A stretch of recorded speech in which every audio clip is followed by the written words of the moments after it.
Hey, are you tired of the left and right politics? I hope you'll subscribe to my YouTube channel. Just click that subscribe button, ring the little bell, and prepare to free your mind from the traditional red versus blue.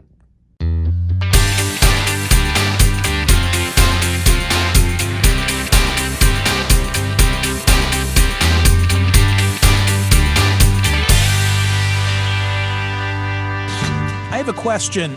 Are liberals leaving the First Amendment behind? The survey question today at smerconish.com asks the following: are the expressions of the far right worthy of defense by the ACLU, a content-neutral defender of free speech? And I was motivated to frame that issue and to ask that question because of a piece that Michael Powell wrote, which recently appeared on the front page of the New York Times, and this will help me introduce a very special guest. Michael Powell's story begins this way. It was supposed to be the celebration of a grand career as the American Civil Liberties Union presented a prestigious award to the longtime lawyer David Goldberger. He had argued one of its most famous cases defending the free speech rights of Nazis in the 1970s to march in Skokie, Illinois, home to many Holocaust survivors. Mr. Goldberger, now 79, adored the ACLU, but at his celebratory luncheon in 2017, he listened to one speaker after another and felt a growing sense of unease. A law professor argued that the free speech rights of the far right were not worthy of defense by the ACLU, and that Black people experienced offensive speech far more viscerally than white allies.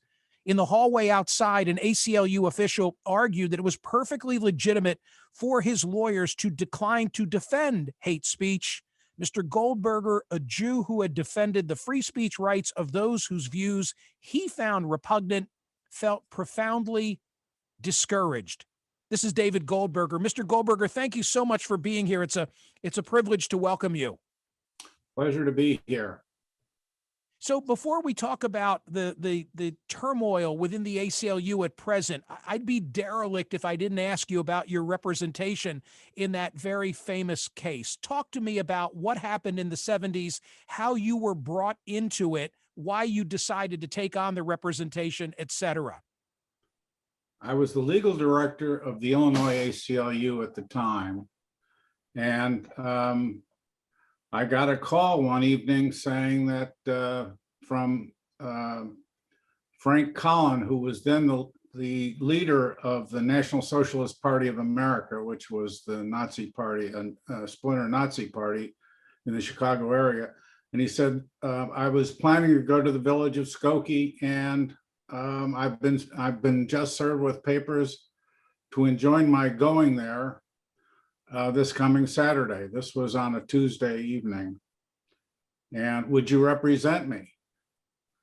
And I asked a few more questions, and it was perfectly clear that everything he wanted to do was consistent with the basic principles of the First Amendment. I called my general counsel and told him, and we decided that it was an obvious case for the ACLU, and we went into court the next morning to defend the First Amendment in the case. They were calling themselves National Socialists, which was a callback to the formal name of Hitler's party. I mean, there was no mistake as to who they were and what they were seeking to represent. Absolutely not. And when they went to their demonstrations, they went in the traditional Nazi brown shirt uniforms. Had they selected Skokie because it was home to Holocaust survivors? Was this a deliberate thumb in the eye? I wouldn't be surprised, but their position was that they'd been shut out of the Chicago parks, which was true, because we had sued the Chicago Park District to get them their right to demonstrate in a park near their headquarters. So their view was that we were asking all the surrounding suburbs for permits to hold demonstrations there until we can go back into the Chicago parks. Now, you can draw any inferences that you want. The client never told me that he was particularly focused on Skokie and its Holocaust survivors, but and no one would be surprised if that weren't the case. Mr. Goldberger, what was the legal argument that you made? Well, the legal argument was very simple. The legal argument was that he was advocating his viewpoint with offensive words that were, in spite of how offensive they were, protected by the First Amendment. He was not inciting violence in violation of any laws of the state of Illinois or Supreme Court precedent. And the court, Skokie wanted a prior restraint, which again, as we learned in the New York Times case when the government tried to enjoin the New York Times from publishing, that you can't impose prior restraints on speech. Got to let the speech go forward, and if they violate the law, then you can arrest them. The Pentagon Papers case, I think, is the one to which you're referring. Yes, sir. So what was it like for you on a personal level? What was it like for David Goldberger to be litigating in support of the KKK to launch this kind of a rally in Skokie? Did it subject you to ridicule, scorn at home? Well, representing the Nazis, it's not something you choose. It's more like getting caught in an automobile accident. I was the head of the Illinois ACLU legal program, and I tried to get some other lawyers to take the case, frankly, and predictably, they all said, call me when you have another case, but not this time, thanks. And so basically there was little choice. My own personal feelings were, frankly, oh my God, but that's what I was hired to do, and I really believe in the First Amendment, so let's get at it. So, sir, bring me now up to date, because as I set up by reading from the New York Times, there's a schism of sorts, it seems, within the ACLU, where some are uncomfortable with representation of far-right perspectives today in the aftermath of the Trump presidency, notwithstanding that the ACLU sued Donald Trump many, many times while he was president. Some seem to have lost track of the original mission of the ACLU. Well, after I left the ACLU to go into teaching at the Ohio State Law School, and the then national executive director retired, and a new regime came, took over at the ACLU. Good people, very able people, but with a view that First Amendment rights were not quite as important as they had been traditionally for the ACLU. And then you had an enormous expansion of the ACLU, especially under Trump, with flood of donations and a hiring of staff, in my view, without regard to whether the staff was committed to civil liberties or simply do-gooder and public service litigation. And there is a gap between those two things. Because of course, when you do do-gooder or public service litigation, you represent clients that you feel comfortable with, and as humorist put it a long time ago, clients you'd take home to dinner, and not necessarily clients that, like the Nazis, that you really don't want anything to do with, but they're entitled to their rights just like everybody else. Is there a particular circumstance or issue that has arisen that crystallizes this, that would help me explain to my radio audience the practical side of what we're addressing? I'm not sure I'm clear on your question, Michael. Give me a practical example of where you would expect the ACLU to defend a Trumpian perspective, but where there's resistance. Well, certainly Charlottesville was a case that I would expect that the ACLU would step forward and defend the right of the white nationalists to appear in Charlottesville for their protest. And indeed, the affiliate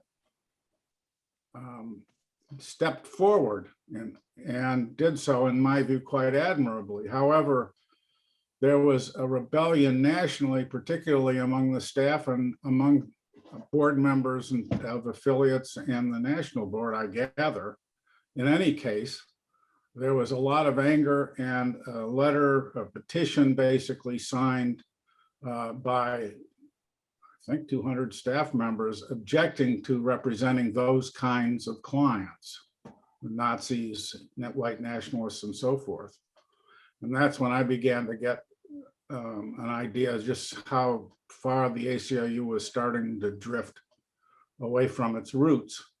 Because when you have, it's one thing to have some complaints or objections on a board should be diverse, but when you had a huge number of staff members objecting, I said, boy, this is really not the ACLU that I thought I was affiliated with. The Times reportage on what you just described says revulsion swelled within the ACLU, and many assailed its executive director and legal director as privileged and clueless. The ACLU unfurled new guidelines that suggested lawyers should balance taking a free speech case representing right-wing groups whose values are contrary to our values against the potential such a case might give offense to marginalized groups. What does that mean, by the way? Well, let me start by saying that at least in the beginning, the national leadership, the national director, and the national legal director defended the representation in Charlottesville. But of course, there was a staff opposition, and then there was this monkeying with the policy, which had absolutely, from my point of view, came out of nowhere, to take into account the sensitivities. You know, when the ACLU would try to determine whether to take a case, that it should take into account the sensitivities of people who might be profoundly offended and legitimately offended by the speech. And that was absolutely the first time I'd ever heard of that kind of criteria for the ACLU. And that's constituted a major departure from the ACLU's commitment to the First Amendment. Certainly, well, by that standard, you, sir, would never have been permitted to provide the representation in Skokie that you did. You took the words right out of my mouth. It's just absolutely inconsistent. And the fact that, and frankly, the fact that I was a Jew in representing the Nazis, it made me feel very angry when I saw that policy, because I was in the target group for the Nazis, and I wasn't, you know, I was offended and took offense at what they were saying and doing. And, you know, how can they say now that we've got to change course and simply take into account all these kinds of feelings? There's not going to be much left of the First Amendment if we do that. A final question, and thank you for being so gracious with your time, Mr. Goldberger. Is this a generational divide? It could well be. It could well be a generational divide. It's a philosophy that has grown with the younger generation, but it's also, in my view, a failure on the part of national leadership to select staff based on their commitment to civil liberties rather than their commitment to representing particular interest groups and underprivileged groups that they are especially interested in. I really appreciate your time. It's nice to make your acquaintance, and thank you very much. Thank you very much, Michael.